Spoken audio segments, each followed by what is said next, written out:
இந்த ஆராதனை வேளையிலே பங்கு பெறுகின்ற உங்கள் யாவரையும் வாழ்த்தி வரவேற்கிறேன். ஆராதனுடைய துவக்கமாக தலைகளை தாழ்த்தி கண்களை மூடி கர்த்தரை நோக்கி நாம் ஜெபம் செய்வோம். கண்களை மூடி நாம் ஜெபிப்போம்.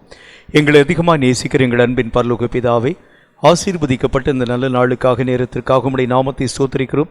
இந்த நல்ல நாளிலும் நேரத்திலும் உம்முடைய இனிமையான பிரசன்னம் எங்களோடு கூட விளங்குகிறது. பிரத்யட்சமாய் நாங்கள் அறிந்து உணர ஆவியானவராகிய கர்த்தர் கிருபைகளை தருவீராக. இந்த ஆராதனை வேளையினுடைய முழு பொறுப்பையும் ஆண்டவராகிய தேவனுடைய கருத்திலே ஒப்புக் கொடுக்கிறோம். நீரே உம்முடைய நாமத்தை மகிமைப்படுத்தும், உம்முடைய வல்லமைகளை விளங்க பண்ணும். இயேசு கிறிஸ்துவின் நாமத்தினால் ஜெபித்திருக்கிறோம் எங்கள் அருமை பிதாவே, ஆமீன். ஆராதனுடைய துவக்கமாக ஒரு பாடலை நாம் இணைந்து பாடப்போகின்றோம். ஒரு பழைய பாடல், ஆராதிக்கிறேன் கும்பிட்டு ஆராதிக்கிறேன் ஆராதனையில் புது கானம் பாடியே என்ற ஒரு பாடலை நாம் இணைந்து பாடப்போகின்றோம். கருத்தாழம் மிக்க ஒரு பாடல். ஜெபத்தோடு இந்த பாடலை நாம் பாடுகிறது உண்டானால் நிச்சயமாகவே ஆண்டவருடைய மகிமையான பிரசனத்தை நாம் கண்கூடாக அறிந்து உணர முடியும். நாம் யாவரும் இணைந்து பாடுவோம்.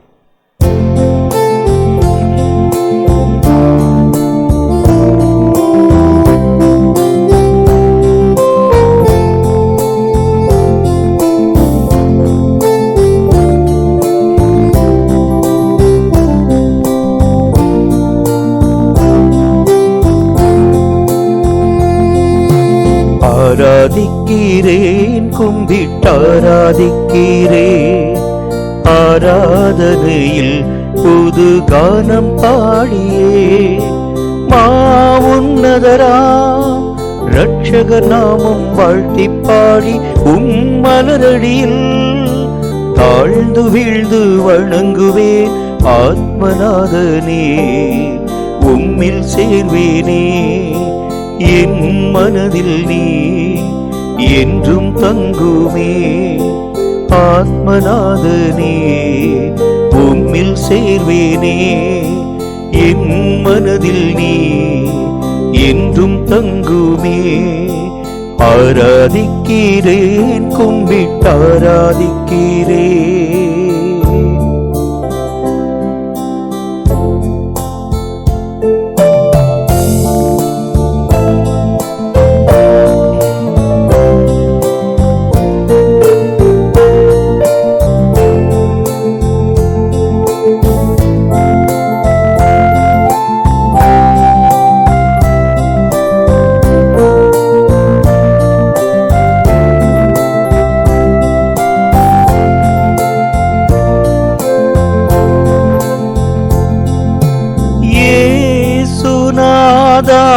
ஒரு சிசுவாய் என்னை உந்தன் முன்பில் மாற்றிடுமே. எந்தன் பாவம் யாவும் போக்கினதால் துக்கபாரம் யாவும் நீக்கினதால் ஆத்மாவில் நீ வரவேணுமே. ஆனந்த கண்ணீரில் பாடுகிறே. ஆத்மாவில் நீ வரவேணுமே. ஆனந்த கண்ணீரில் பாடுகிறே. ஆராதிக்கிறேன் கும்பிட்டாராதிக்கிறேன் ஆராதனையில் புது கானம் பாடியே மாவுன்னதராம் இரட்சக நாமம் வாழ்த்தி பாடி மலரடியில் தாழ்ந்து வீழ்ந்து வணங்குவேன் ஆத்மநாதனே, உம்மில் சேர்வேனே. என் மனதில் நீ என்றும் தங்குமே ஆத்மநாதனே, உம்மில் சேர்வேனே. என் மனதில் நீ என்றும் தங்குமே.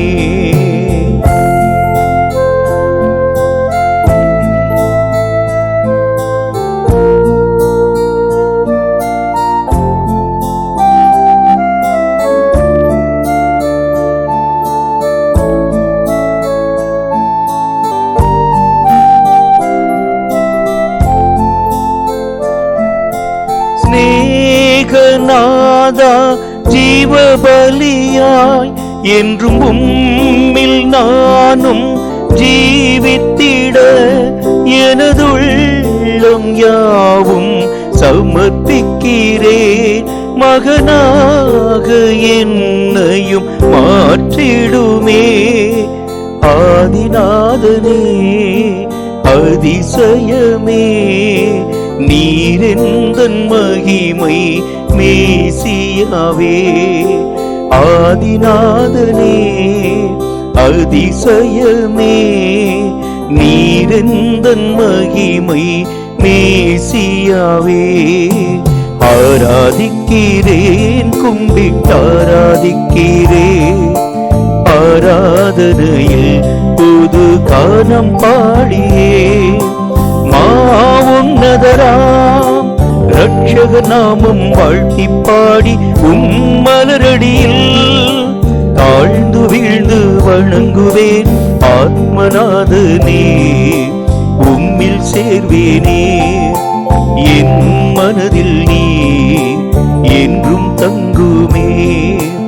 ஆத்மநாதனே உம்மில் சேர்வேனே, என் மனதில் நீ என்றும் தங்குமே.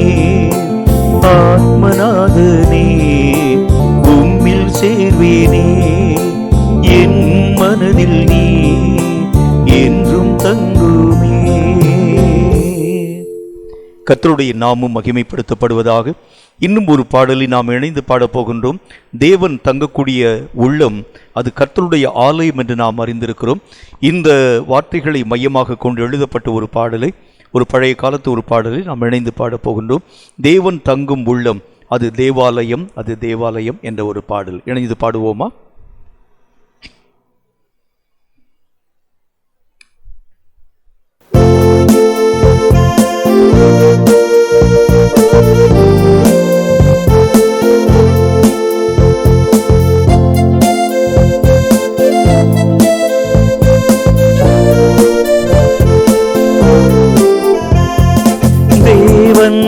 தங்கும் உள்ளம் அது தேவாலயம், அது தேவாலயம். தேவன் தங்கும் உள்ளம் அது தேவாலயம், அது தேவாலயம்.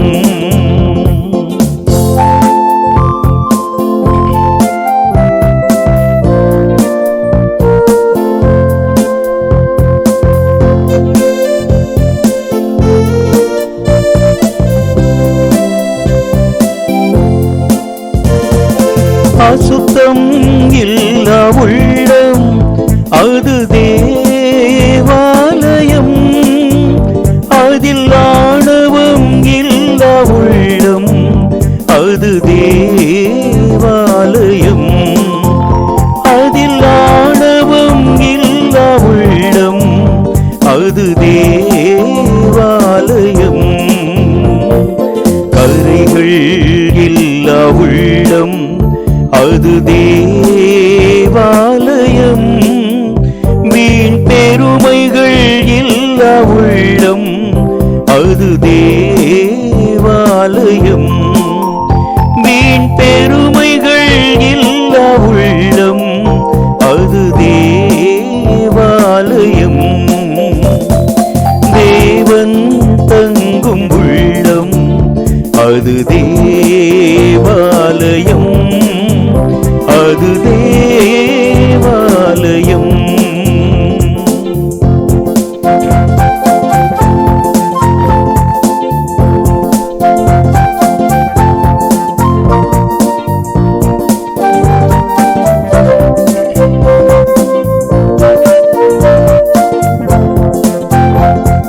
துதிகள் உள்ள உள்ளம் அது தேவாலயம்,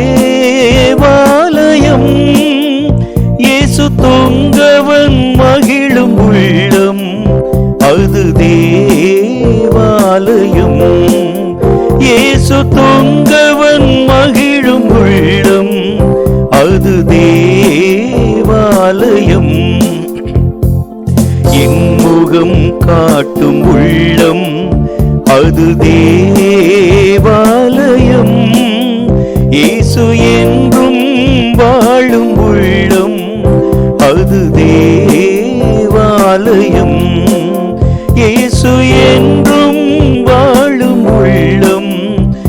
அது தேவாலயம். தேவன் தங்கும் உள்ளம் அது தேவாலயம், அது தேவாலயம்.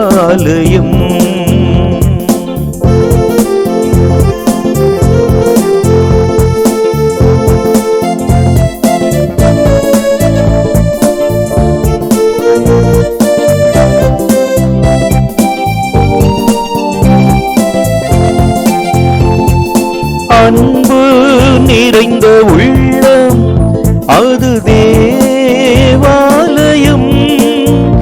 அதில் அமைதி வாழும் உள்ளம் அது தேவாலயம்,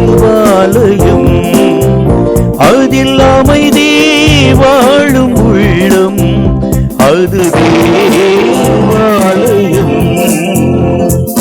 அழுத்தம் மிகுந்த இதயம் அது தேவாலயம். இவை அனைத்தும் நிறைந்த மனிதன் அவன் தேவாலயம். இவை அனைத்தும் நிறைந்த மனிதன் அவன் தேவாலயம். தேவன் தங்கும் உள்ளம் அது தேவாலயம், அது தேவாலயம்.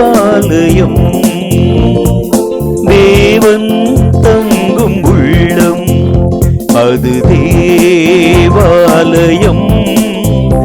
அது தேவாலயம், அது தேவாலயம். சங்கீதங்களின் புஸ்தகம் 123வது அதிகாரம். கர்த்தராகிய தேவன் தாமே இந்த சங்கீத வசனங்களின் மூலம் நம்மோடு பேசும்படி தலைகளை தாழ்த்தி கண்களை மூடி கர்த்தரை நோக்கி நாம் உள்ளத்தை திறந்து ஜெபம் செய்வோம். சங்கீதம் 123. கர்த்தர் இந்த சங்கீதத்தின் மூலம் நம்மோடு பேசும்படி கண்களை மூடி நாம் ஜெபிப்போம். எங்களை அதிகமாக நேசிக்கிற எங்கள் அன்பின் பரலோக பிதாவே, ஆசீர்வதிக்கப்பட்ட இந்த நல்ல நாளுக்காக நேரத்திற்காக உம்முடைய நாமத்தை ஸ்தோத்திரிக்கிறோம். எழுதி கொடுக்கப்பட்ட இந்த சத்திய வேத எழுத்துக்களுக்காக நன்றி. இவைகளை அறிந்து ஆராய்ந்து உணர்ந்து இவைகளுக்கேற்ற சகல நன்மைகளை நாங்கள் எங்கள் வாழ்க்கையிலே தடையில்லாமல் பெற்றுக்கொள்ள ஆவியானவரை கிருபைகளை தந்து ஆசீர்வதிக்க வேண்டும் என்று இயேசு கிறிஸ்துவின் நாமத்தினால் ஜெபித்திருக்கிறோம் எங்கள் அருமை பிதாவே, ஆமீன். இந்த சங்கீதத்தை ஆராதனையோடு இணைந்து வாசிப்போம். சங்கீதங்களின் புஸ்தகம் 123வது அதிகாரம். பரலோகத்தில் வாசமாயிருக்கிறவரே, உம்மிடத்திற்கு என் கண்களை ஏறெடுக்கிறேன். அல்லேலூயா, அல்லேலூயா, அல்லேலூயா, அல்லேலூயா, அல்லேலூயா, அல்லேலூயா, அல்லேலூயா, அல்லேலூயா.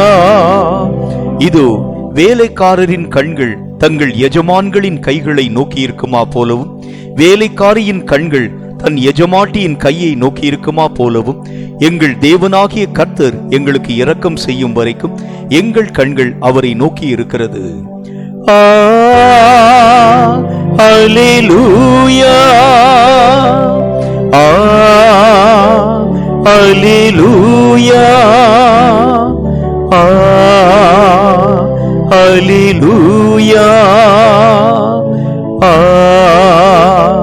அல்லேலூயா. எங்களுக்கு இரங்கும் கர்த்தாவை, எங்களுக்கு இரங்கும். நிந்தனையினால் மிகவும் நிறைந்திருக்கிறோம். அல்லேலூயா, அல்லேலூயா, அல்லேலூயா, அல்லேலூயா, அல்லேலூயா, அல்லேலூயா, அல்லேலூயா, அல்லேலூயா. சுகஜீவிகளுடைய நிந்தனையினாலும் அகங்காரிகளுடைய இகழ்ச்சியினாலும் எங்கள் ஆத்துமா மிகவும் நிறைந்திருக்கிறது. அல்லேலூயா, அல்லேலூயா, அல்லேலூயா, அல்லேலூயா. இப்பொழுதும் பிரியமானவர்களே, கர்த்தருடைய சமூகத்திற்கு நேராக ஆராதனையோடும் ஜெபத்தோடும் நாம் கடந்து வர போகின்றோம். இது மிகுந்த முக்கியமான ஒரு வேளையும் கூட. ஜெப நிலையிலே நாம் காத்திருக்கும் பொழுது தேவ மகிமையான இரக்கங்களை நாம் நம்முடைய தனிப்பட்ட வாழ்க்கையிலும் நம்முடைய குடும்பத்தின் நடுவிலும் நிச்சயமான விதத்திலே நாம் கண்கூடாக பார்க்க முடியும். ஆராதனையின் ஊடாக நாம் கடந்து போகலாமா? இந்த ஆராதனை நேரத்திற்கு கடந்து வந்திருக்கக்கூடிய உங்கள் யாவரையும் இயேசு கிறிஸ்துவின் நாமத்தினாலே வாழ்த்தி வரவேற்கிறோம். நான் உயிரோடு இருக்கும் மட்டும் துதிப்பேன், நான் உள்ளளவும் அவருடைய நாமத்தை கீர்த்தனம் பண்ணுவேன் என்ற வார்த்தையின்படி கர்த்தருடைய நாமத்தை நாம் யாவரும் துதித்து ஸ்தோத்தரிக்கக்கூடிய நேரத்திற்குள்ளாக நாம் கடந்து வந்திருக்கிறோம். நாம் யாவரும் இணைந்து உற்சாகமான மனதோடு கூட கர்த்தருடைய நாமத்தை நம்ம எல்லாரும் ஸ்தோத்தரித்து பாடலாமா?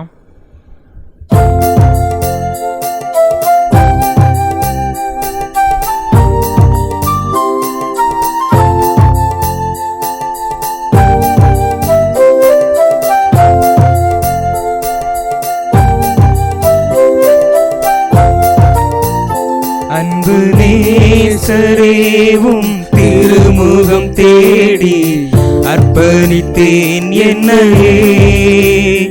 ஆராதனை துதி ஸ்தோத்திரங்கள் அப்பனே உமக்கு தந்தேன். அன்பு நேசரேவும் திருமுகம் தேடி அர்ப்பணித்தேன் என்னையே. ஆராதனை துதி ஸ்தோத்திரங்கள் அப்பனே உமக்கு தந்தேன். ஆராதனை ஆராதனை ஆராதனை ஆராதனை ஆராதனை ஆராதனை ஆராதனை ஆராதனை அன்பரேசுராஜனுக்கே ஆவியான தேவனுக்கே. அன்பரேசுராஜனுக்கே ஆவியான தேவனுக்கே. இந்த நாளின் ஒவ்வொரு நிமிடமும் உந்தன் நினைவால் நிரம்ப வேண்டும். இந்த நாளின் ஒவ்வொரு நிமிடமும் உந்தன் நினைவால் நிரம்ப வேண்டும். என் வாயின் வார்த்தை எல்லாம் பிறர் காயம் மாற்ற வேண்டும். என் வாயின் வார்த்தை எல்லாம் பிறர் காயம் மாற்ற வேண்டும். ஆராதனை ஆராதனை ஆராதனை ஆராதனை ஆராதனை ஆராதனை ஆராதனை ஆராதனை அன்பரேசுராஜனுக்கே ஆவியான தேவனுக்கே.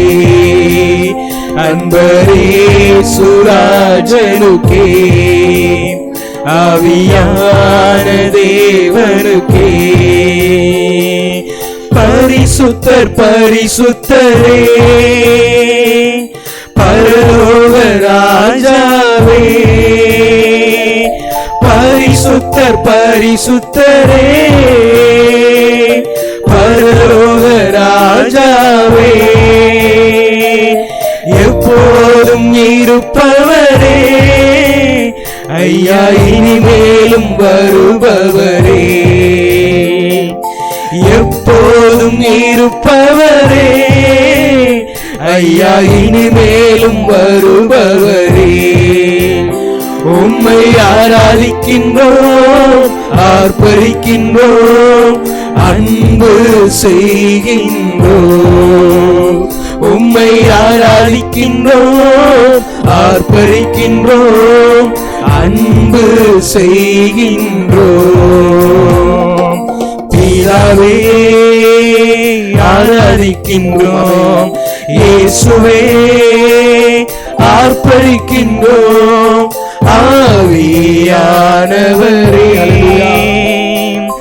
அன்பு செய்கின்றோம். தூய ஆவியானவரே அன்பு செய்கின்றோம், உம்மை ஆராதிக்கின்றோம், ஆர்ப்பரிக்கின்றோம், அன்பு செய்கின்றோம், உம்மை ஆராதிக்கின்றோம், ஆர்ப்பரிக்கின்றோம், அன்பு செய்கின்றோம், அன்பு செய்கின்றோம். இந்த நேரத்திலும் கூட ஆண்டவராகிய தேவனை நோக்கி ஜெபிக்கக்கூடிய நேரத்திற்குள்ளாக நாம் கடந்து வந்திருக்கிறோம். சொல்லப்படக்கூடிய எல்லா விதமான காரியங்களையும் உணர்ந்து கர்த்தருடைய சமூகத்தை நோக்கி நம்ம ஜெபிக்க போகிறோம். முதலாவது காரியமாக நம்முடைய தேசத்திலே காணப்படக்கூடிய சிறுவர்கள், சிறுமிகள், அது மாத்திரம் இல்லாமல் வாலிப பெண்களுக்கு எதிராக ஏற்படுத்தப்படக்கூடிய கொடுமைகளுக்கு எதிராக நம்ம ஜெபிக்க போகிறோம். இந்த ஆன்லைன் கிளாஸ் நடைபெறக்கூடிய இந்த காலகட்டங்களிலே ஆன்லைன் கிளாஸ் மூலமாக அநேக விதமான சிறுமிகளுக்கு, அநேக விதமான இளம் வாலிப பெண்களுக்கு பாலியல் தொந்தரவு கொடுக்கக்கூடிய எத்தனையோ விதமான ஆசிரியர்களை குறித்து நாம் செய்திகளிலே கேள்விப்பட்டோமே. எத்தனையோ விதமான ஆசிரமங்களில் தங்கி இருக்கக்கூடிய பெண்களுக்கு கூட இப்படிப்பட்ட பாலியல் தொல்லைகள் கொடுக்கப்படக்கூடிய காரியங்களை நாம் அறிந்திருக்கிறோமே. இவைகள் எல்லாம் இயேசுவின் நாமத்தினாலே தடுத்து நிறுத்தப்படும்படியாக நம்ம ஜெபிக்க போகிறோம். இப்படிப்பட்ட சிறுமிகள், இப்படிப்பட்ட வாலிப பெண்களுக்கு எதிராக ஏற்படுத்தப்பட்டிருக்கக்கூடிய எல்லா விதமான கொடுமைகளும் இயேசுவின் நாமத்தினாலே தடுத்து நிறுத்தப்படும்படியாக, இனி எந்த விதமான சாத்தானுடைய தந்திரங்களும் அவர்களை தொடாதபடிக்கு ஆண்டவராகிய தேவன் தாமே அவர்களை வேலியடைத்து பாதுகாக்கும்படியாக, அவர்கள் இருக்கக்கூடிய எல்லா விதமான இடங்களிலும் தேவனுடைய வல்லமையுள்ள கோட்டை அவர்களை சுற்றிலும் வேலியடைத்து பாதுகாக்கும்படியாக, அவருடைய பாதுகாப்பிற்காக எல்லாரும் கர்த்தருடைய சமூகத்தை நோக்கி இணைந்து நம்ம ஜெபிக்கலாமா?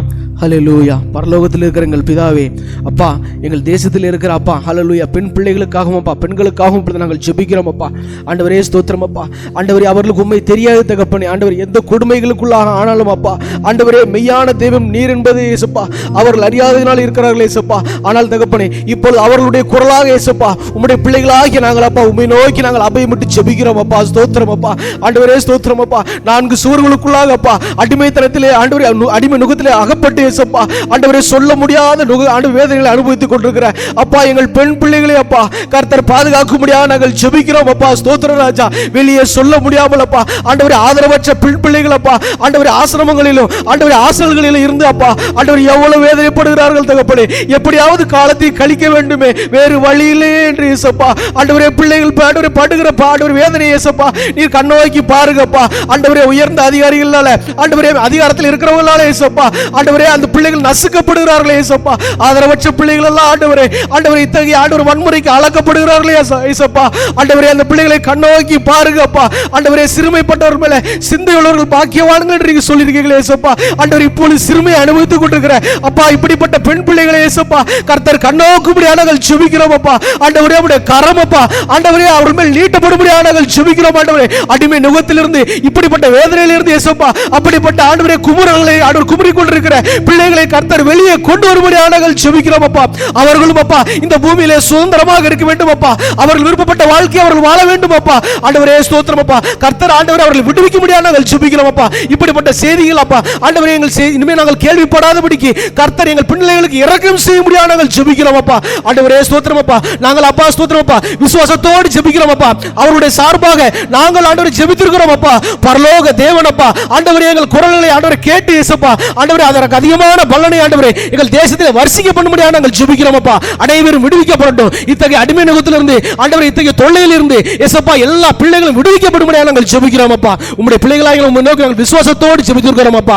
எங்கள் ஜெபத்தின் பலனை இயேசப்பா ஆண்டவரே நீ வர்ஷிக்க பண்ணும்படியாக நாங்கள் ஜெபிக்கிறோம். இயேசுவின் நாமத்தில் ஜெபிக்கிறோம் பிதாவே, ஆமென். அடுத்தபடியாக இன்னும் ஒரு குறிப்புக்காக நாம் ஜெபிக்க போகிறோம். ஒருவேளை நம்முடைய தேசத்திலே இந்த 3வது அலை வீரியமாக வந்துவிட்டால் எத்தனையோ ஊழியர்கள் பாதிக்கப்படக்கூடாதபடிக்கு இப்பொழுது நாம் ஜெபிக்க போகிறோம். ஏற்கனவே வந்த இந்த முதல் 2 அலையிலே 1800க்கும் மேற்பட்ட ஊழியர்கள் இறந்து போயிருக்கிறார்கள். அல்லேலூயா. அறுப்போ மிகுதி வேலையாட்களோ குறைவு என்று நம்முடைய எஜமான் நமக்கு சொல்லியிருக்கிறார். அப்படி இருக்கிற பரிசுத்தவான்கள் நீதிமான்கள் எடுத்துக்கொள்ளப்பட்டால் நம்முடைய தேசத்தின் நிலைமை என்னாகும்?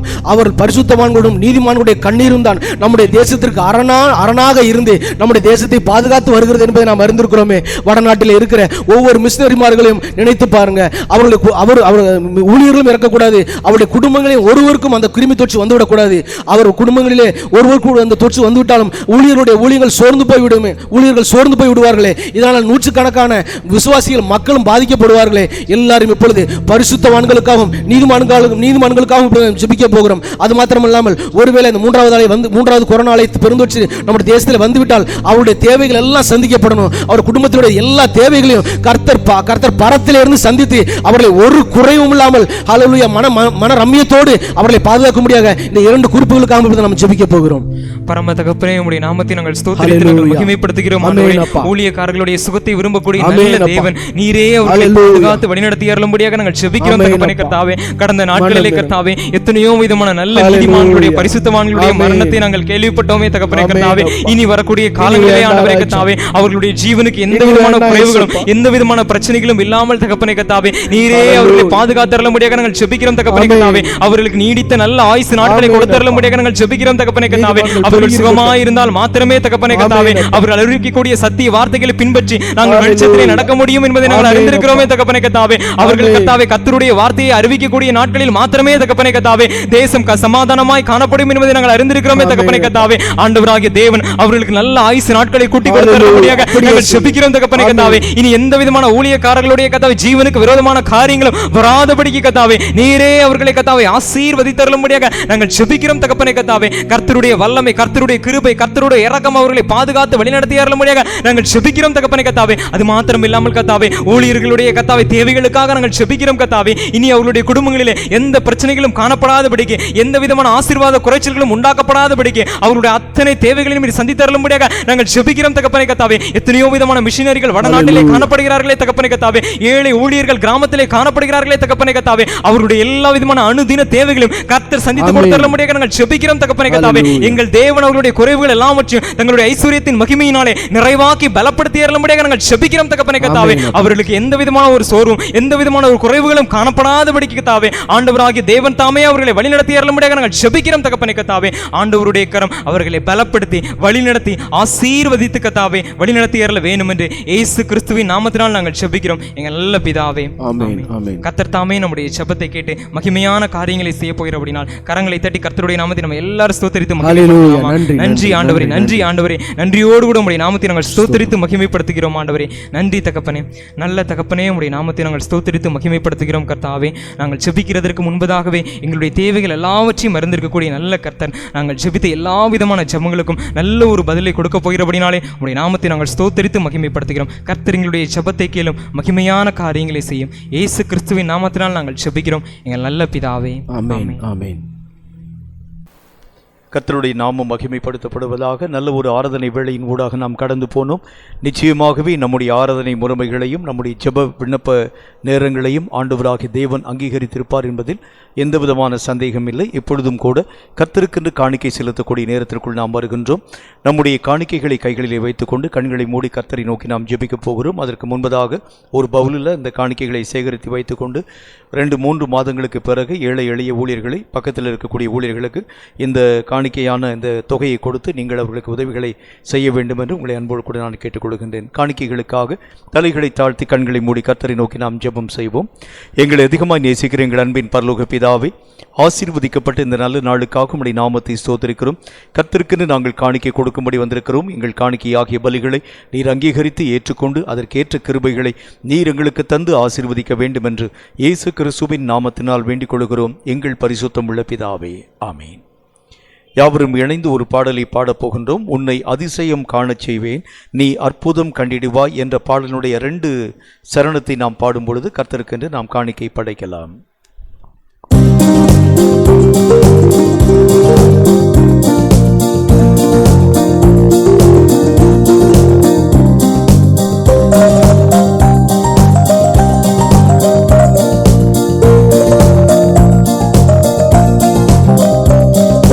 அதிசயம் காணச் செய்வே, நீ அற்புதம் கண்டிடுவா. உன்னை அதிசயம் காணச் செய்வே, நீ அற்புதம் கண்டிடுவா. என்று வாக்களித்தார் தேவன், இன்று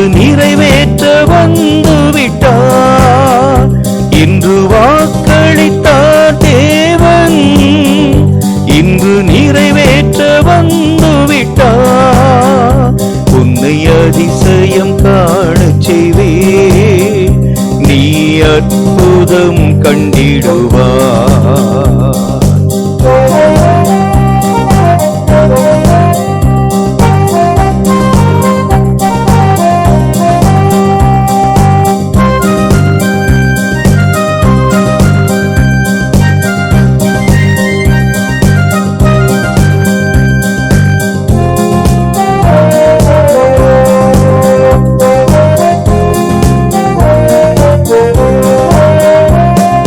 வழி திறக்கும் அதிசயம் நடந்திடுமே, செங்கடலும் பிளந்தே வழிவிடுமே.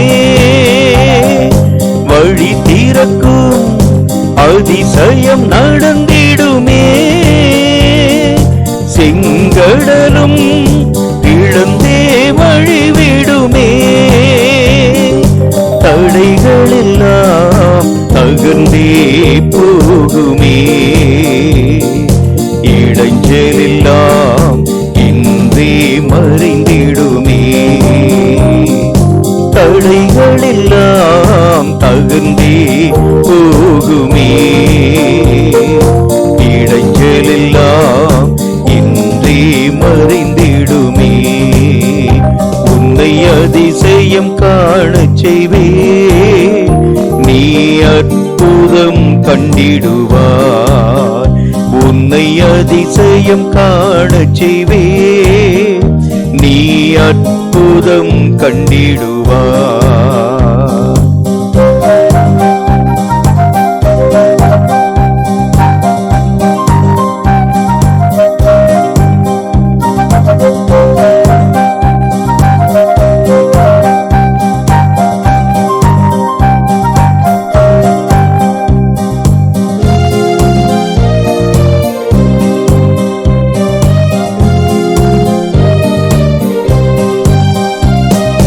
குறைகளெல்லாம் நிறைவாகும் அதிசயமே, இறை மகனாம் இயேசுவால் நடந்திடுமே. குறைகளெல்லாம் நிறைவாகும் அதிசயமே, இறை மகனாம் இயேசுவால் நடந்திடுமே. வாதையெல்லாம் மறைந்தே போகுமே, பாதையெல்லாம் நெய்யாய் பொழிந்திடுமே. வாதையெல்லாம் மறைந்தே போகுமே, பாதையெல்லாம் நெய்யாய் பொழிந்திடுமே. உன்னை அதிசயம் காணச் செய்வே, நீ அற்புதம் கண்டிடுவார். உன்னை அதிசயம் காணச் செய்வே, நீ அற்புதம் கண்டிடுவாய். என்று வாக்களித்தார் தேவன், இன்று நிறைவேற்ற வந்துவிட்டார். என்று வாக்களித்தார் தேவன், இன்று நிறைவேற்ற வந்துவிட்டார். உன்னை அதிசயம் காணச் செய்வே, நீ அற்புதம் கண்டிடுவார். உன்னை அதிசயம் காணச் செய்வே, நீ அற்புதம் கண்டிடுவார். இப்பொழுதும் கர்த்தருக்குள் பிரியமானவர்களே, ஆண்டவராகிய தேவனுடைய வார்த்தைகளின் ஆழ்ந்த காரியங்களை நாம் கற்றுக்கொள்ளும்படியாக கடந்து போகின்றோம். கர்த்தர் இந்த வேளையிலே என்ன மாதிரியான வார்த்தைகளை பேசப் போகிறார் என்று ஆவலோடும் வாஞ்சியோடும் ஆவிக்குரிய தாகத்தோடும் நீங்கள் காத்திருக்கிறது உண்டானால் தேவன் உங்களோடு பிரத்யட்சமாய் பேசுவார் என்பதில் சந்தேகமில்லை. கர்த்தருடைய வார்த்தைகளுக்காக ஆவலாய் நாம் காத்திருப்போமா? ஆண்டவராகிய இயேசு கிறிஸ்துவின் நாமத்தினாலே உங்களை நான் வாழ்த்தி வரவேற்கிறேன். இந்த நாளிலும் ஒருவரை ஒருவன் நாம் சந்திக்க தேவன் தந்த கிருபைக்காக கர்த்தருடைய நாமத்தை நான் ஸ்தோத்திரிக்கிறேன். கடைசி கால கிறிஸ்தவன் என்கிற தலைப்பின் கீழாக அநேகம் விசேஷமான காரியங்களை நம்முடைய தியானத்தின் ஊடாக நாம் பார்த்து கொண்டு வருகின்றோம்.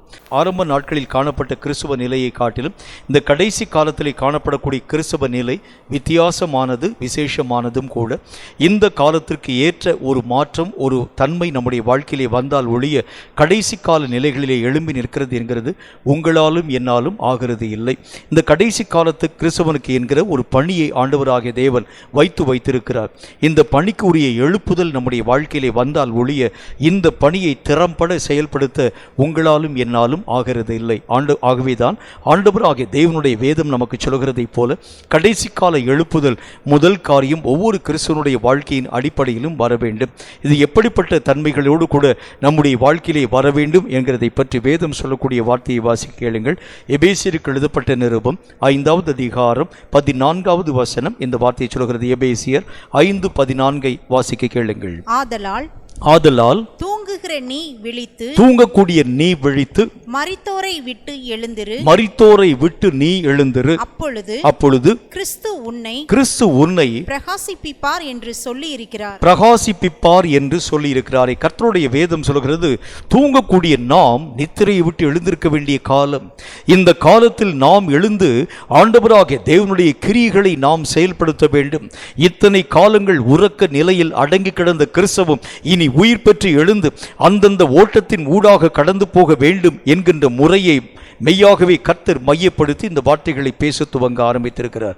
எழும்பக்கூடிய கிறிஸ்தவன் என்ன பரிமாணமாக எழும்ப வேண்டும், என்ன நிலைக்கான ஒரு எழுப்புதல் நம் வாழ்க்கையிலே வர வேண்டும் என்று கர்த்தருடைய வேதம் நமக்கு சொல்கிறதை வாசிக்க கேளுங்கள்.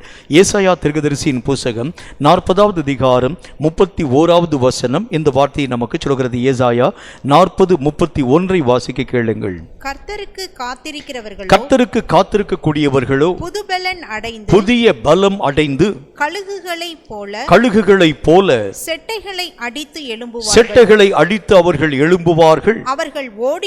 அவர்கள் ஓடினாலும் இளைப்படையார்கள், நடந்தாலும் சோர்ந்து போக மாட்டார்கள். இந்த கடைசி காலம் எழுப்புதலின் ஊடாக கடந்து வரக்கூடிய இந்த காலம் அது எப்படிப்பட்ட காலமாக இருக்க போகிறது? பலம் புரிந்தின மனிதனும் கூட சோர்ந்து போகக்கூடிய நிலையிலே காணப்படக்கூடிய ஒரு காலம். ஆகவே அதற்கேற்ற பலத்தோடு நீங்களும் நானும் எழும்ப வேண்டும். கர்த்தருக்கு காத்திருக்கக்கூடியவனும் கழுகுகளைப் போல செட்டைகளை அடித்து எழும்புவானா. அவன் ஓடினாலும் இளைப்பாறுதலை அடையாமல், நடந்தாலும் சோர்ந்து போகாத நிலைகளை பெற்றுக்கொள்ளாமல் தீவிரமாய் தைரியம் வாய்ந்தவனாய் எழும்பி பிரகாசிக்க துவங்குவான். இப்படிப்பட்ட ஒரு எழுப்புதல் ஒவ்வொரு ஆவிக்குரிய மனிதனுடைய வாழ்க்கையிலும் உருவாக்கப்பட வேண்டும் என்று ஆண்டவராக தேவன் திட்டமும் தீர்க்கமான வார்த்தைகளின் மூலம் பேச ஆரம்பிக்கின்றார். ஒவ்வொரு ஆவிக்குரிய மனிதனும் எப்படி பலம் பொருந்தினவராய் எழுந்திருக்க வேண்டும் என்கிறதை பற்றி கர்த்தருடைய வேதம் என்ன சொல்ல ஆரம்பிக்கிறது? எந்த விஷயத்தில் அவன் பலவானாய் எழுந்திருக்க வேண்டும் என்று பாருங்கள். கர்த்தருடைய வேதம் சொல்லக்கூடிய வார்த்தையின் அடிப்படையிலே ஆவிக்குரிய நிலைகளில் அவன் மகா பெரிய பலமுள்ளவனாய் எழுந்திருக்க வேண்டுமா? ஆவிக்குரிய காரியங்கள் இந்த காலங்களிலே மெய்யாகவே காணப்பட துவங்கக்கூடியதாக இருக்கிறதுனாலே ஆவிக்குரிய பிரகாரமாய் ஒரு மனிதனுடைய எழுப்புதலின் வல்லமை அதீதமாய் காணப்பட ஆரம்பித்தால்தான் ஆவிக்குரிய காரியங்களிலே காணப்படக்கூடிய ஒவ்வொரு மாறாட்டங்களையும் களைந்து நிர்மூலமாக்க அவனால் ஆகும் என்று கர்த்தர் தம்முடைய வசனத்திலே சொல்லுகின்றார். எப்படிப்பட்ட எழுப்புதல், ஆவிக்குரிய எழுப்புதல் உங்களுக்கும் எனக்கும் தேவை. வேதம் சொல்லக்கூடிய வார்த்தையை கொஞ்சம் ஆழமான விதத்திலே வாசிக்க போகின்றோம். எபேசியருக்கு எழுதப்பட்ட நிருபம் 4வது அதிகாரம் 23வது வசனம் இந்த வார்த்தையை நமக்கு சொல்கிறது. எபேசியர் 4வது அதிகாரம் 23வது வசனத்தை வாசிக்க கேளுங்கள். உங்கள் உள்ளத்திலே புதிதான ஆவி உள்ளவர்கள் ஆகி. அப்படின்னா வசனத்தில் ஆண்டவராகிய தேவன் என்ன சொல்ல ஆரம்பிக்கின்றார்? பழைய நிலைகள் எல்லாம் களைந்து போடப்பட்டு புதிய ஆவியின் உத்வேகம், புதிய ஆவியின் பலம் உன் வாழ்க்கையிலும் என் வாழ்க்கையிலும் கடந்து வர வேண்டும் என்று கர்த்தருடைய வேதம் நமக்கு சொல்ல ஆரம்பிக்கிறது. நல்ல ஒரு சம்பவத்தை பைபிளில் இருந்து நான் அடிக்கடி என்னுடைய செய்தியில் சொல்லக்கூடிய ஒரு சம்பவம் தான். கிதியோனுடைய கரங்களிலே மீதியானர்களை கர்த்தராகிய தேவன் ஒப்புக் கொடுக்கக்கூடிய ஒரு நேரம். ஆண்டவராகிய தேவன் சொல்லுகின்றார், உனக்கு இருக்கக்கூடிய பலத்தோடு நீ புறப்பட்டு போ. ஆண்டவருடைய வார்த்தையின்படி மீதியானியர்களை மெய்யாகவே அதம் பண்ணும்படிக்காக கிதியோன் என்கிற மனிதன் தங்களோடு கூட இருக்கக்கூடிய மக்களை படை திரட்டி கொஞ்சம் பேரை மாத்திரம் கூட்டிக் கொண்டு போக போகக்கூடிய அந்த ஒரு நேரம். அந்த நேரத்தில் என்ன ஒரு காரியம் நடக்கிறது? ஆண்டவருடைய வார்த்தைகளின் அடிப்படையிலே அவர் போகின்றார். போகிறதற்கு முன்பதாக ஒரு காரியத்தை அவர் செய்துவிட்டு கடந்து போகிறத பார்க்க முடியும். என்ன காரியத்தை செய்கிறார் பாருங்கள். அந்த தேசத்தில் மதில் மேலே காத்திருக்கக்கூடிய ஜாமக்காரர்களை முதல் காரியம் அவன் மாற்றி வைத்துவிட்டு பின்பு அவன் யுத்தத்திற்குள்ளாக கடந்து போகக்கூடிய நிலைகளை அவன் மெய்யாகவே ஆசரிக்க துவங்குகிறதை பார்க்க முடியும். இது என்ன ஜாமக்காரரை மாற்றி வைக்கக்கூடிய நிலைனா என்ன அர்த்தம்? முதல்ல இருக்கக்கூடிய ஜாமக்காரனுடைய நிலை எப்படி இருக்கும் பாருங்க. இவ்வளவு நேரம் நின்று கொண்டிருக்கக்கூடிய ஜாமக்காரனுடைய நிலை தூங்கி வழியக்கூடிய ஒரு நிலையாக இருக்கும். அவன் அவ்வளோ நேரமாய் காவல் காத்து கொண்டிருக்கக்கூடிய அந்த மனுஷன் கடைசி நேரத்தில், அந்த இறுதி நேரத்தில், உங்களுக்கே நல்லா தெரியும், ஒரு கூட்டத்தில், ஒரு ஆவிக்குரிய ஒரு ஐக்கியத்தில், ஒரு ஜெப கூட்டத்தில் அல்லது ஒரு ஆராதனை நேரங்களிலே நீங்கள் கடந்து வருகிறது உண்டானால் முதல்ல எப்படி வருவீங்க பாருங்க. ரொம்ப ஃப்ரெஷ்ஷாக உள்ளது உட்காரும். ஒரு ஜெபத்துக்குள்ளாக வரக்கூடிய நேரத்தில் ரொம்ப ஃப்ரெஷ்ஷாக. ஆனால் நேரம் ஆக ஆக ஆக ஆக நம்முடைய நிலைகள் கொஞ்சம் கொஞ்சமாய் தளர்ந்து போய் அந்த இறுதி ஜெப நேரத்துக்கு வருகிறதற்கு முன்பதாக வரைக்கும், அதுலேயும் குறிப்பாக வேத சங்கீத வசனங்களை மாறி மாறி வாசிப்போம் அப்படின்னு சொல்லக்கூடிய வசனங்களில் மாறி மாறி வாசிக்கக்கூடிய சங்கீதத்தை 119வது சங்கீதத்தை எடுத்துட்டான்னு வச்சுங்க, அது மாறி மாறி வாசித்து முடிக்கக்கூடிய நேரத்துக்கு முன்னால் வரைக்கும் துவண்டு போயிடும். அந்த கடைசி நேரம் வருகிறதுக்கு முன்னால் நம்ம அறியாத ஒரு சோர்வு நமக்குள் வர ஆரம்பிச்சிடும். இந்த மாதிரி அந்த ஜாமக்காரர்கள், காவல் காக்கக்கூடிய மக்கள் எதை யோசிப்பாங்க? எப்போ நம்முடைய நிலைகளை தாண்டி நம்ம கடந்து போயிடும். இந்த கிதியோன் தன்னுடைய கரங்களிலே பொறுப்புகள் யாவற்றையும் ஒப்புக் கொடுக்கப்படக்கூடிய நேரத்தில் முதல் காரியத்தை அவன் என்ன செயல்படுத்த ஆரம்பிக்கின்றான்? தூங்கி வழியும் ஜாமக்காரனை மாற்ற வேண்டும். உறக்க நிலையில் காணப்படக்கூடிய நிலைகளை மாற்றி புதுப்பிக்கப்படக்கூடிய அனுபவங்களை பெற்றுக்கொள்ள வேண்டும். ஒரு புதிய ஜாமக்காரனை கொண்டு போய் நிறுத்திட்டு யுத்தத்தின் ஊடாக போக வேண்டும். இதேதான் நம்முடைய வாழ்க்கையிலே பழைய ஜெபம், பழைய பாடல், பழைய ஊழியம், பழைய நிலைகள், இவைகளை தாண்டி புதுப்பிக்கப்படக்கூடிய ஆவியின் நிலைகளிலே நீயும் நானும் எழும்ப ஆரம்பித்தால் தான் இந்த கடைசி கால யுத்தத்திற்கு உன்னாலும் என்னாலும் நிலையாய் நிற்க முடியும் என்று கர்த்தர் நமக்கு சொல்லுகின்றார். பட்டயத்தை சுழற்றக்கூடிய ஒரு மனிதனுடைய வாழ்க்கை எப்படி இருக்க வேண்டும்? நாள்தோறும் மெய்யாகவே புதிதாக்கப்படக்கூடிய நிலை, நாள்தோறும் வல்லமைகளை பெருக்கக்கூடிய ஒரு நிலை, பழைய நிலையோடு கூட, பழைய வஸ்திரத்தோடு கூட, பழைய உடையோடு கூட, பழைய காரியங்களோடு கூட நீங்களும் நானும் அந்த முறைகளின் ஊடாக கடந்து போகிறது உண்டானால் யுத்தத்திலே பூர்ணமான ஜெயத்தின் ஊடாக நீயும் நானும் கடந்து போக முடிகிறது இல்லை என்று கர்த்தர் நமக்கு சொல்லுகின்றார். அப்ப நம்முடைய வாழ்க்கையில என்ன தேவை? ஆண்டவருடைய வேதம் சொல்லக்கூடிய நல்ல ஒரு வார்த்தையின்படி அனுதினமும் புதிதாக்கப்படக்கூடிய நிலை, ஒரு ஜெபத்தினுடைய நிலை என்று சொன்னால் ஒவ்வொரு நாளும் புதிய புதிய பரிமாணத்தினுடைய எழுப்புதல், புதிய புதிய ஜெபத்தினுடைய வகை முறைகள், புதிய புதிய காரியங்களை பற்றியதான தன்மை உன் வாழ்க்கையிலும் என் வாழ்க்கையிலும் வர ஆரம்பிக்கும் பொழுதுதான் நம்மை அறியாத ஒரு புதுப்பிக்கப்படக்கூடிய ஒரு அனுபவம் நம்முடைய வாழ்க்கையில் வர ஆரம்பிக்கும். அதே 2 பாடல், அதே ஒரு சங்கீதம், அதே விதமான ஒரு ஜெப குறிப்பு, அதே விதமான ஊழியம் என்று சொன்னால் 2 நாள் 3 நாளைக்கு பிறகாக அந்த ஜெபத்திலே உன்னாலும் என்னாலும் மெய்யாகவே நிற்க முடிகிறது இல்லை. ஆண்டவர் சொல்லுகின்றார், ஒவ்வொரு நாளும் புதிய அனுபவம். ஆண்டவராகிய தேவனுடைய பிள்ளைகளுக்கு ஆண்டவராகிய தேவன் தரக்கூடிய பெரிய ஒரு சொத்து என்ன அப்படின்னா, நாள்தோறும் புதிய புதிய நிலைகளை ஆண்டவர் தம்முடைய பிள்ளைகளுக்கு தர ஆரம்பிக்கின்றார். என்னுடைய ஆவிக்குரிய வாழ்க்கையிலே நான் அனுபவித்த சில விஷயங்களை சொல்லணும். ஒரு நாளில் கர்த்தருடைய சமூகத்தில் நான் காத்திருக்கும் பொழுது தேவன் தம்முடைய வாசஸ்தலத்திலிருந்து இறங்கி வந்து என்னோடு கூட அநேகம் விசேஷமான காரியங்களை பேசும்படி வருவார். நிறைய விஷயங்களை சொல்லுவார். நான் அடுத்த நாள் நான் காத்திருப்பேன், ஆண்டவரே இன்றைக்கும் என்னோடு கூட இறங்கி வந்து நிறைய விஷயங்களை பேச வேண்டும், நிறைய காரியங்களை நீங்கள் அறிவுறுத்த வேண்டும். அன்றைக்கு ஆண்டவராக தேவன் வரும் பொழுது என்னோடு கூட உட்கார்ந்து பேசக்கூடியவராய் அல்ல, என்னை அவருடைய ராஜ்யத்திற்கு கூட்டிக் கொண்டு போகிறவர். அப்போ இன்னைக்கு ஒரு நியூ எக்ஸ்பீரியன்ஸ். உடனே அந்த ராஜ்யத்திற்குள்ளாக கடந்து போய் அங்க இருக்கக்கூடிய காரியங்களை பார்த்து அனுபவித்து 3வது நாளில் ஆண்டவருடைய சமூகத்திலே காத்திருந்த, ஆண்டவரே நேற்று நான் பார்த்த அந்த ராஜ்யத்தினுடைய மகிமையில் நிறைய நான் பார்க்கல, இன்றைக்கு வேறொரு அனுபவத்திற்குள்ளாக கடந்து வர இந்த ஒரு அனுபவத்தை நான் மெய்யாகவே பார்க்க வேண்டும். கர்த்தர் 3வது நாளிலே என் ஆவியை தூக்கி கொண்டு போய் யாராகிலும் ஒரு மனிதனுக்காக ஜெபிக்கும்படி எங்கேயாச்சும் கூட விட்டுருவார். அப்போ ஒவ்வொரு நாளும் புதிய புதிய அனுபவம் வரும் பொழுதுதான் உன்னை அறியாத ஒரு புதிய எழுப்புதல் உன்னுடைய வாழ்க்கையிலே கடந்து வருகிறதை பார்க்க முடியும். அதே பழைய அந்த கத்தி, அதே பழைய அந்த ட்ரெஸ்ஸு, அதே பழைய எல்லா விதமான காரியங்களை வைக்கிறது உண்டானால் உன்னை அறியாத சோர்வும் பலவீனமும் நம்முடைய வாழ்க்கையை பற்றி பிடிக்க ஆரம்பிச்சிடும். இப்போ கர்த்தராகிய தேவன் என்ன நமக்கு சொல்லுகின்றார்? உள்ளத்திலே புதிய ஆவி உள்ளவனாய் ஒவ்வொரு நாளும் உன்னுடைய வாழ்க்கையின் தன்மைகளை உருவாக்க வேண்டும். இந்த ஆவிக்குரிய நிலைகளிலே புதுப்பிக்கப்படக்கூடிய அனுபவங்கள் நாள்தோறும் வர வர வர வர அவன் ஆவிக்குரிய நிலைகளிலே எழுப்புதலின் ஊடாக கடந்து வர துவங்குகிற எழுதுகின்றான்.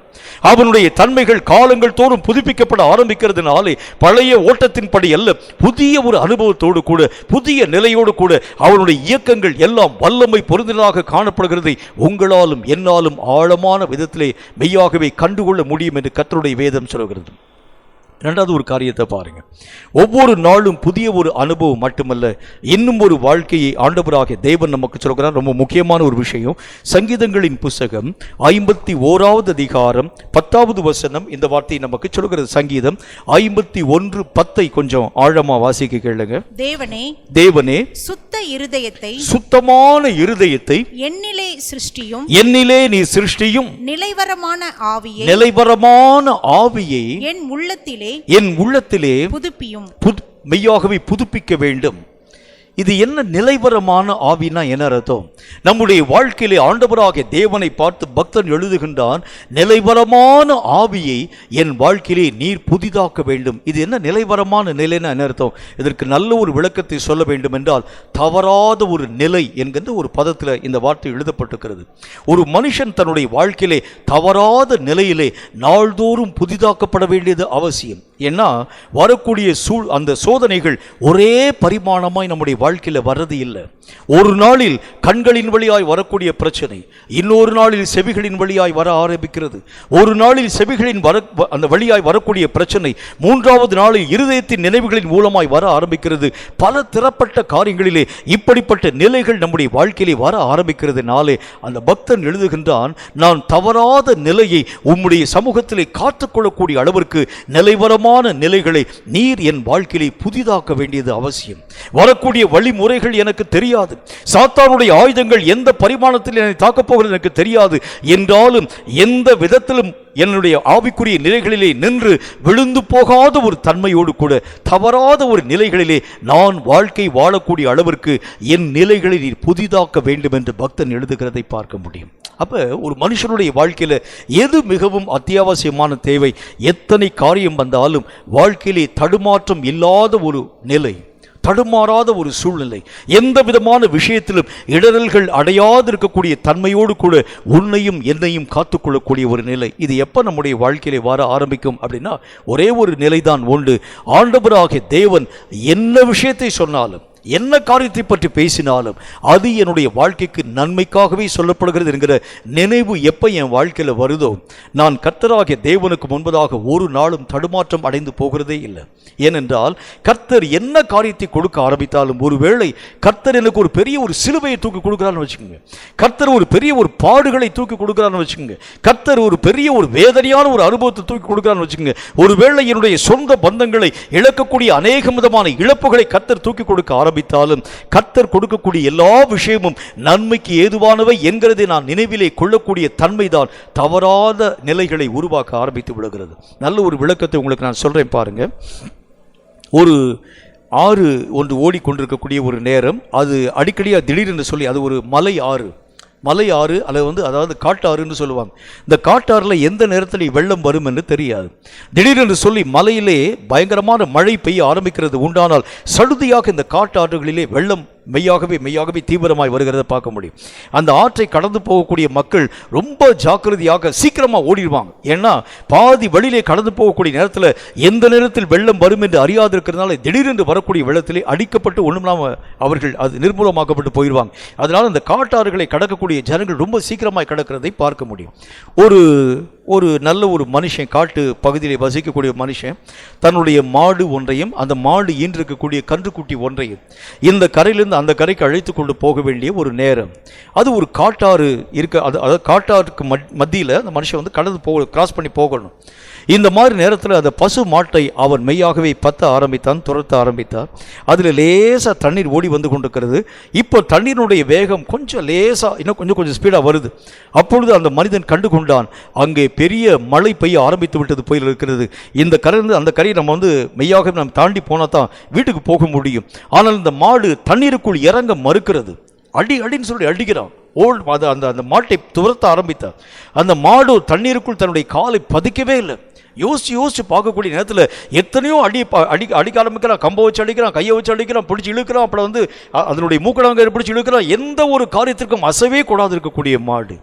பக்கத்தில் வேறொரு வழிப்போக்கன் கடந்து போகக்கூடிய வழிப்போக்கன் அவனை பார்த்து கேட்டான், என்ன செய்யறேன்னு கேட்டான்.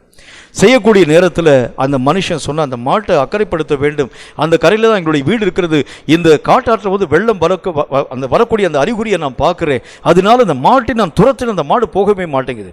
அந்த மனிதன் சொன்னான், நீ ஏன்பா மாட்டை போய் கஷ்டப்படுத்துகின்றாய், அதனுடைய கன்றுக்குட்டியை நீ தூக்கி கொண்டு போயிரு, அந்த கன்றுக்குட்டியை பின்பற்றி அந்த மாடு வந்துவிடும் என்கிற ஒரு வார்த்தையை பற்றி பேசினார். அப்போ தான் அவனுக்கு கண்கள் திறக்கப்பட்டதை போல ஒரு உணர்வு வந்து கன்றுக்குட்டியை தூக்கி கொண்டு போனான். அந்த மாடும் தானாகவே பின்பற்றி வர ஆரம்பித்தது. இதே மாதிரி சில நேரங்களில் கர்த்தருடைய வழிகளை தாண்டி கடந்து போகும் பொழுது உங்களுக்கு பிரியமான காரியங்களை கர்த்தர் எடுத்துட்டு போயிடுவார்.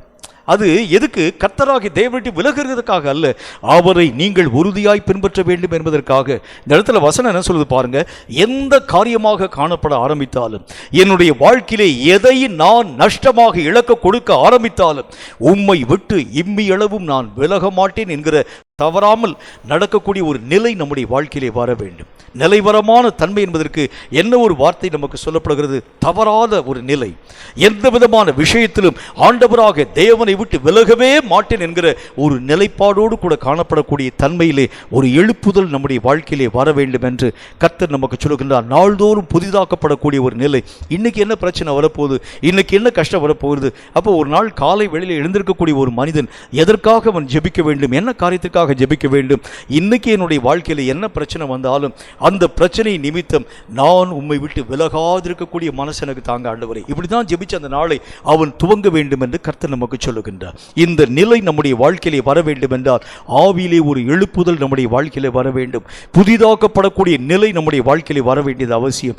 இப்படிப்பட்ட நிலைகளை நிமித்தமாகத்தான் அநேகம் பரிசுத்தவான்கள் தங்களுடைய சரீரம் சுட கொடுக்கப்பட ஆரம்பித்தாலும் கூட கர்த்தரை விட்டு விலகாமல் நின்றதற்கு காரணம், தங்களுக்கு உண்டானவைகள் எல்லாவற்றையும் இழந்து போனால் கூட கர்த்தருக்கு அவர்கள் வைராகியம் பாராட்டினதற்கு ஒரே ஒரு காரணம், ஆண்டவராக தேவனை விட்டு தவறி போய்விடக்கூடாது, கர்த்தருக்குள் நான் நிலைபரமாய் நிற்க வேண்டும் என்கிற உறுதிப்பாட்டிலே புதுப்பிக்கப்படக்கூடிய ஒரு அனுபவத்தை தங்கள் வாழ்க்கையில் அவர்கள் பெற்றுக்கொள்ள துவங்கினார்கள். கேட்கும் கர்த்தருடைய பிள்ளையை, உன் வாழ்க்கையிலும் என் வாழ்க்கையிலும் எது தேவை? எதை இழந்தாலும் இயேசுவை இழக்காதிருக்கக்கூடிய புதிதாக்கப்படக்கூடிய நிலை என் வாழ்க்கையிலே வர வேண்டும் என்கின்ற ஒரு அனுபவம் நம் வாழ்க்கையிலே வந்தால் மட்டும்தான் கடைசி கால யுத்தத்திலே உன்னாலும் என்னாலும் ஜெயிக்கப்பட முடியும் என்று கர்த்தர் நமக்கு சொல்லுகின்றார். மூன்றாவது ஒரு முக்கியமான ஒரு காரியத்தை பற்றி உங்களுக்கு சொல்றேன் பாருங்க. 2 கொரிந்தியரின் புத்தகத்திலே 5வது அதிகாரம் அதில் 17வது வசனம் இந்த வார்த்தையை சொல்கிறது. 2 கொரிந்தியரின் புத்தகம் 5வது அதிகாரம் 17வது வசனம் இந்த வார்த்தையை சொல்கிறது. வாசிக்க கேளுங்கள். இப்படி இருக்க ஒருவன் கிறிஸ்துவுக்குள் இருந்தால் புது சிருஷ்டியாய் இருக்கிறான், புதிய சிருஷ்டியாய் அவன் இருக்கிறான், பழையவைகள் ஒளிந்து போயின, எல்லாம் புதிதாய் மாற்றப்பட்டன. கர்த்தருடைய வேத புத்தகத்தில் 2வது விஷயத்தை ஆண்டவர் சொல்கின்றார். ஒருவன் கிறிஸ்துவுக்குள் இருந்தால் புதிய சிருஷ்டியாய் மாற்றப்படுகின்றான். அவன் பழைய வாழ்க்கையிலே காணப்பட்ட வேதனை, துக்கம், கண்ணீர், வருத்தம், வியாதி எல்லாவற்றையும் தூக்கி எறிந்தவனாய் புதிய சிருஷ்டியாய் அவன் உருவாக்கப்படுகின்றான். பழையவைகள் எல்லாம் ஒளிந்து போயிற்று, சகலமும் புதிதாக்கப்பட துவங்க ஆரம்பித்தது. அப்போஸ்தலனாகிய பரிசுத்த பவுலை கர்த்தர் சந்திக்கிறதற்கு முன்பதாக வரைக்கும் அந்த பவுல் அப்போஸ்தலன் ஒரு சின்ன ஒரே ஒரு மன பெருமை நிறைந்த ஒரு மனிதன். ஏனென்றால் கமாலியலுடைய பாதத்தின் கீழாக உட்கார்ந்து படிக்கக்கூடிய அனுபவம் சாதாரணமாக யாருக்கும் கிடைக்காது. அந்த மாதிரி அனுபவத்தை பெற்ற ஒரு மனிதன் அப்போஸ்தலனாகிய பரிசுத்த பவுல். அவனுடைய உள்ளத்திற்குள்ளாக தான் மெய்யாகவே கல்வி கற்ற பெரிய ஒரு ஞானி, எல்லா காரியங்களையும் அறிந்து உணர்ந்த ஒரு மனிதன். இந்த சாதாரணமான மீன் பிடிக்கக்கூடிய மக்களுக்கு மத்தியிலே நான் போய் உட்கார்ந்து இவர்களுடைய வாயிலே இருந்து வரக்கூடிய ஞானத்தை கேட்கிறது எப்படி? அவனுடைய மனதிலே பல விதமான யோசனை. ஆனால் ஆண்டவராக தேவனால் என்றைக்கு அவன் பிடிக்கப்பட்டாலும், என்றைக்கு தேவனுடைய அபிஷேகம் அவனை பற்றி பிடிக்க துவங்க ஆரம்பித்தது, வேதம் சொல்லக்கூடிய வார்த்தையின்படி உள்ளத்திலே காணப்பட்ட அந்த மறைவான அந்த மேட்டிமை என்று அழைக்கப்படக்கூடிய நிலைகள் முற்றிலும் அப்புறமாக்கப்பட்டு ஒரு முறை ஒரு சின்ன ஒரே ஒரு பிரச்சனை வருது. விருத்த சேதனம் பண்ணிக்கொள்ளக்கூடிய நிலைகளை பற்றி சில அதாவது அந்த அந்த புறஜாதி மக்களின் மத்தியிலே நின்று கொண்டு அங்கே சாப்பிடக்கூடிய அநேக விதமான பதார்த்தங்களை பற்றி அல்லது மற்ற பழைய ஏற்பாட்டினுடைய முறைகளை பற்றி பேசக்கூடிய ஒரு நிலை வர ஆரம்பிக்கிறது. உடனே அந்த அப்போஸ்தலனாகிய பரிசுத்த பவுலுக்கு நல்லாவே தெரியும். இந்த கமாலியலை பற்றி 1-2 வார்த்தைகள் உங்களுக்கு நான் சொல்லணும். கமாலியல் என்கின்ற அந்த மனிதன் ரொம்ப பெரிய பிரசித்தம் வாய்ந்த, இப்போ இருக்கக்கூடிய அதாவது அந்த ஆக்ஸ்போர்ட் யூனிவர்சிட்டி மாதிரி அவ்வளோ பெரிய பிரசித்தம் வாய்ந்த ஒரு பெரிய ஒரு கல்வியாளர் அந்த மனுஷன்.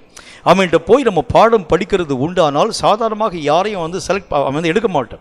அதற்கு பல விதமான அதாவது டெஸ்ட் எல்லாம் வைத்துத்தான் அந்த மனிதன் தனக்கு கீழாக அநேக விதமான மாணவர்களை சேர்க்கிறது வழக்கம்.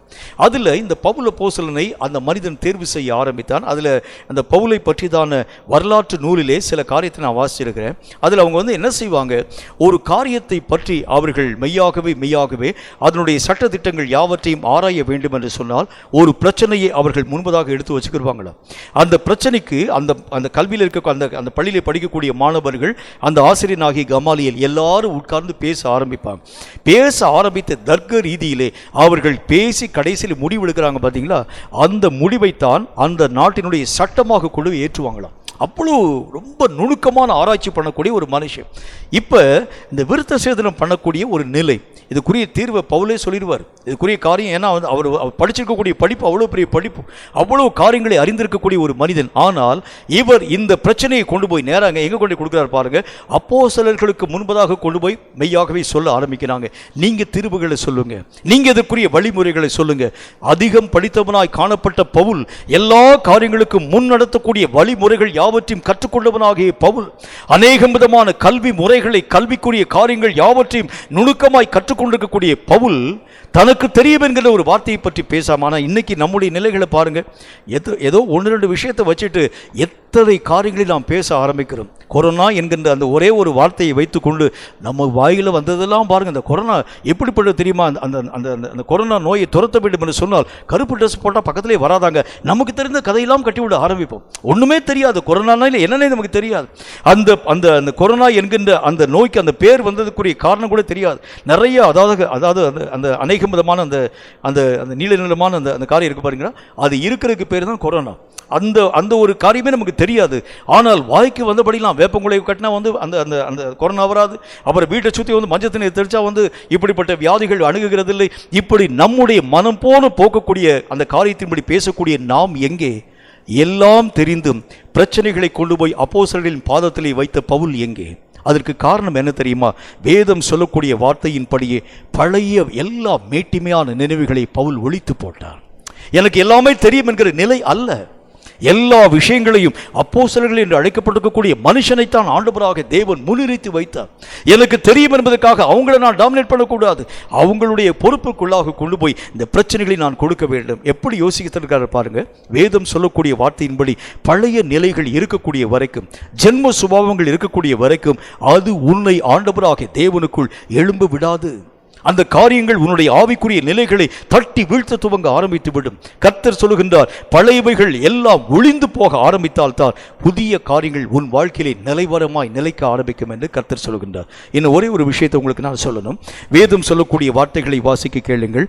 ரோமருக்கு எழுதப்பட்ட நிருபம் 12வது அதிகாரம் 2வது வசனம் இந்த வார்த்தையை நமக்கு சொல்கிறது. ரோமர் 12வது அதிகாரம் 2வது வசனத்தை வாசிக்க கேளுங்கள். நீங்கள் இந்த பிரபஞ்சத்திற்கு ஒத்த வேஷம் தெரியாமல் தேவனுடைய நன்மையும் பிரியமும் பரிபூரணமுமான சித்தம் இன்னது என்று பகுத்தறியத்தக்கதாக உங்கள் மனம் புதிதாகிறதினாலே மறுரூபமாகுங்கள். நம்முடைய மனம் புதிதாக்கப்பட ஆரம்பிக்கக்கூடிய அனுபவங்கள் வந்தால் தான் மறுரூபத்தின் சாயலிலே நீங்களும் நானும் கடந்து போக முடியும். இது என்ன மறுரூபத்தினுடைய நிலை? உங்களுக்கு நல்லாவே தெரியும். ஆண்டவராகிய தேவன் ஆவியை முதலாவதாகவும் ஆத்துமாவை 2வதாகவும் சரீரத்தை 3வதாகவும் கர்த்தர் உருவாக்கினார். என்றைக்கு சாத்தானுக்கு கீழாக நாம் நம்முடைய வாழ்க்கையை ஒப்புக் கொடுக்க துவங்கினோமோ, நம்முடைய நிலைகளை சாத்தான் ஒட்டு மொத்தமாய் கெடுத்து போட பண்ணி சரீரத்திற்கு கீழாக ஆத்துமாவும் ஆவியும் அடங்கி இருக்கக்கூடிய நிலையை உருவாக்கினார். இதனால் தான் நம்முடைய சரீரமான காரியங்களை மேற்கொள்ள முடியாமல் இன்றைக்கு வரைக்கும் நீங்களும் நானும் தடுமாற்றத்தின் ஊடாக கடந்து போக ஆரம்பிக்கிறோம். அப்போஸ்தலனாகிய பரிசுத்த பவுல் தன்னுடைய நிருபத்தில் எழுதும்பொழுது சொல்லுகின்றார், நன்மையான காரியங்களை செய்ய வேண்டும் என்கிற விருப்பம் எனக்குள் இருக்கிறது. என்றால் என்றாலும் எந்த விரும்பாத தீமையான காரியங்களை நான் செய்கின்றேன். நான் விரும்பக்கூடிய காரியங்களை செய்யாமல் விரும்பாத தீமையை செய்கிறதற்கு காரணம் எனக்குள் வாசம் பண்ணக்கூடிய நன்மை அல்ல, எனக்குள் காணப்படக்கூடிய தீமை. இந்த காரியங்களை மேற்கொள்ள வேண்டும் என்கிற விருப்பம் எனக்குள் இருந்தாலும் மேற்கொள்ளக்கூடிய சக்தி எனக்குள் இல்லை. ஐயோ, நான் எவ்வளவு தூரம் மெய்யாகவே பரிதபிக்கப்படத்தக்க ஒரு மனிதனாய் இருக்கிறேன். அப்போஸ்தலன் கேட்கிறார், என்னுடைய காரியங்களிலே நன்மையான வாழ்க்கையை வாழ வேண்டும் என்கிற ஆசை இருந்தாலும் அதை செய்ய என்னால் முடியல. காரணம், மறுரூபமாக்கப்படாத ஒரு நிலை, நம்முடைய சரீரத்தினாலே ஆக்கிரமிக்கப்பட்ட ஒரு நிலை, ஆண்டவராகிய தேவனுக்குரிய காரியங்களை ஏற்றுக்கொள்ள மனமற்ற நிலைகளை தூண்டக்கூடிய சரீரத்தினால் உங்கள் ஆவியும் உங்கள் ஆத்மாவும் ஆக்கிரமிக்கப்பட ஆரம்பிக்கிறது. உண்டானால் கர்த்தராகிய தேவன் பேசினாலும் உங்களாலும் என்னாலும் அவைகளை இனம் காண முடிகிறதே இல்லை. கர்த்தருடைய வேதம் அதைத்தான் சொல்ல ஆரம்பிக்கிறது. இந்த காரியம் மாற்றம் அடைய வேண்டுமென்றால் உங்கள் மனமும் என் மனமும் புதிதாக்கப்பட வேண்டும். இந்த புதுப்பிக்கப்படக்கூடிய அனுபவத்தினால் தான் மறுரூபத்தின் சாயலை தேவனாகிய கர்த்தர் ஆதியிலே மனுஷனை உருவாக்கும் பொழுது ஆண்டவராகிய தேவன் ஆவியாகவும் ஆத்மாவாகவும் சரீரமாகவும் எப்படி உருவாக்கினாரோ அதே ஆர்டர்ல நீங்களும் நானும் மாற்றப்படக்கூடிய நிலைகளை பெற வேண்டும் என்றால் ஒவ்வொரு நாளும் புதிதாக்கப்படக்கூடிய மனதின் நிலை என்று கர்த்தர் நமக்கு சொல்லுகின்றார். இந்த மனம் புதிதாக்கப்பட ஆரம்பிக்கும் பொழுதுதான் தேவனுடைய ஒழுங்கும் கிரமமுமான வாழ்க்கையின் ஊடாக கடந்து போக உங்களால் முடியும். ஆவிக்கு கீழ்ப்படுத்தித்தான் சரீரத்தையும் நம்முடைய ஆத்மாவையும் கர்த்தர் உருவாக்கி வைத்திருந்தார். ஆனால் இன்றைக்கு சரீரத்தினுடைய கீழ்ப்படுத்தக்கூடிய காரியத்திற்கு கீழாக அடங்கி ஆவியும் ஆத்மாவும் அடங்கி போக துவங்கிற்று. இந்த ஆர்டர் மாற்றப்பட வேண்டும் என்றால் ஒரே ஒரு வழி முறைதான் உண்டு. உங்கள் மனம் புதிதாக்கப்பட வேண்டியது அவசியம். கேட்கக்கூடிய கர்த்தருடைய பிள்ளையை புதிதாகும் அனுபவம் நாள்தோறும் உங்கள் வாழ்க்கையிலும் என் வாழ்க்கையிலும் பற்றி பிடிக்க ஆரம்பிக்கிறது. உண்டானால் நீங்களாக இந்த உலகத்திலே வாழ்க்கை வாழாமல் தேவனுடைய சித்தத்தின் படியை வாழக்கூடிய, தேவனுக்கு பிரியமுண்டாக வாழக்கூடிய மக்களாக மாற்றப்படுவீர்கள் என்பதில் சந்தேகம் ஒன்றுமில்லை. தேவனுக்கு பிரியமானவன் கர்த்தராகிய தேவனுடைய நாமத்தினால் சாத்தானை எதிர்த்து நிற்க திராணி பெற்றவனாய் உருமாற்றம் அடைய துவங்க ஆரம்பித்து விடுகின்றார். நீங்களும் நானும் கர்த்தராகிய தேவனுடைய சித்தத்திற்கு ஏற்ற வண்ணமாய் புதிதாக்கப்படக்கூடிய நிலைகளை காலங்கள் தோறும் நம்முடைய வாழ்க்கையிலே ஆசரிக்கிறது. உண்டானால் பொல்லாத சாத்தானை ஜெயிக்க உங்களாலும் என்னாலும் ஆகும் என்று கர்த்தர் நமக்கு சொல்கின்றார். தலைகளை தாழ்த்தி கண்களை மூடி கர்த்தரை நோக்கி நாம் ஜெபம் செய்வோம். எங்களை அதிகமாய் நேசிக்கிற எங்கள் அன்பின் பரலோக பிதாவே, சொல்லப்பட்ட இந்த பரிசுத்தமுள்ள வார்த்தைகளுக்காக நன்றி. புதிதாக்கப்படக்கூடிய நிலைகளிலே காலங்கள் தோறும் நாங்கள் எழும்ப வேண்டும் என்கிறதே உம் விருப்பம், உம் சித்தம் என்று நாங்கள் அறிந்து உணர்ந்து கொண்டோம். கர்த்தாவே, நீர் பேசின உம்முடைய வார்த்தையின் படியே நிலைவரமான ஆவியிலே புதுப்பிக்கப்படக்கூடிய ஒரு நிலை எங்கள் வாழ்க்கையிலே வர வேண்டும். பழையவைகள் எல்லாம் ஒளிந்து போய் புதியவைகள் நிலைக்கக்கூடிய அனுபவங்கள் எங்கள் வாழ்க்கையிலே வர வேண்டும். மறுரூபத்தின் அனுபவம் என்று அழைக்கப்படக்கூடிய ஆண்டவராகிய தேவனுடைய பரிசுத்தமுள்ள கர்த்தாவை மக்கு சோத்திரம் உருவாக்கப்பட்ட அந்த ஆதி நிலையை நாங்கள் திரும்பவும் ஏகக்கூடிய அந்த ஒரு அனுபவம் எங்களுக்குள் வர வேண்டும் என்கிறதை பற்றி கர்த்தர் திட்டமும் தீர்க்கவுமாக எங்களோடு கூட நீர் பேசினீர். ஆண்டவரே, நீர் சொன்ன இந்த பரிசுத்தமுள்ள வார்த்தைக்காக நன்றி. இந்த வார்த்தைகளின் அடிப்படையிலே காலங்கள் தோறும் புதுப்பிக்கப்படக்கூடிய நிலைகளை எங்கள் வாழ்க்கையிலே நாங்கள் பெற்றுக்கொள்ள ஏற்ற கிருபைகளை தந்து ஆசீர்வதிக்க வேண்டும் என்று நான் வேண்டிக் கொள்கிறேன். கற்று நிச்சயித்துக்கொண்டு இந்த வசனங்கள் எங்கள் ஆவிக்குரிய நிலைகளை விட்டு விலகாதபடி இவைகளை காலங்கள் தோறும் எங்கள் வாழ்க்கையிலே பயன்படுத்தி கடைசி காலத்திற்குரிய ஆயத்த நிலைகளை பெற்றுக்கொள்ள கிருபைகளை தர வேண்டும் என்று இயேசு கிறிஸ்துவின் நாமத்தினால் வேண்டிக் கொள்கிறோம். எங்கள் பரிசுத்தமுள்ள நல்ல பிதாவே, ஆமீன், ஆமீன். இந்த வார்த்தைகளை கேட்ட உங்கள் ஒவ்வொருவரையும் கர்த்தர் அளவில்லாமல் ஆசீர்வதிப்பாராக. காலங்கள் தோறும் புதுப்பிக்கப்படக்கூடிய அனுபவங்களை நீங்கள் உங்கள் வாழ்க்கையிலே பெற்றுக்கொள்ள ஆரம்பிக்கிறது உண்டானால் நிச்சயமாகவே இந்த கடைசி காலத்திற்கு என்கின்ற தகுதியை உங்களாலும் என்னாலும் பெற்றுக்கொள்ள முடியும். ஆண்டவராகிய தேவனுடைய வார்த்தைகளின்படி வாழ நீங்கள் பிரயாசப்படுங்கள். கர்த்தர் உங்களை அளவில்லாமல் ஆசீர்வதிப்பாராக. ஆமீன். கர்த்தருடைய ஆசீர்வாதத்தை ஆமீன் என்று சொல்லி நாம் கேட்டுக்கொள்ளுவோம். கர்த்தர் உன்னை ஆசீர்வதித்து உன்னை காக்க கடவர். கர்த்தர் தம்முடைய முகத்தை உன்மேல் பிரகாசிக்க பண்ணி உன்மேல் கிருபையாய் இருக்க கடவர். கர்த்தர் தம்முடைய முகத்தை உன்மேல் பிரசன்னமாக்கி உனக்கு சமாதானம் கட்டளையிட கடவர். என் ஆத்துமாவே கர்த்தரை ஸ்தோத்திரி, என் முழுவுள்ளமே அவருடைய பரிசுத்த நாமத்தை ஸ்தோத்திரி. என் ஆத்துமாவே கர்த்தரை ஸ்தோத்திரி, கர்த்தர் செய்த சகல உபகாரங்களையும் மறவாதே. ஆமீன்.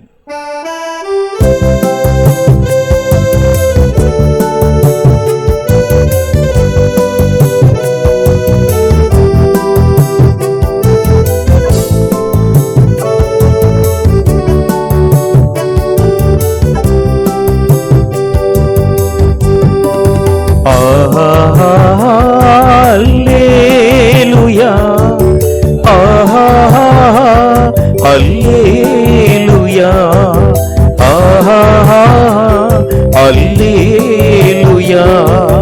ஆஹா அல்லேலூயா ஆஹா அல்லேலூயா ஆஹா அல்லேலூயா ஆஹா அல்லேலூயா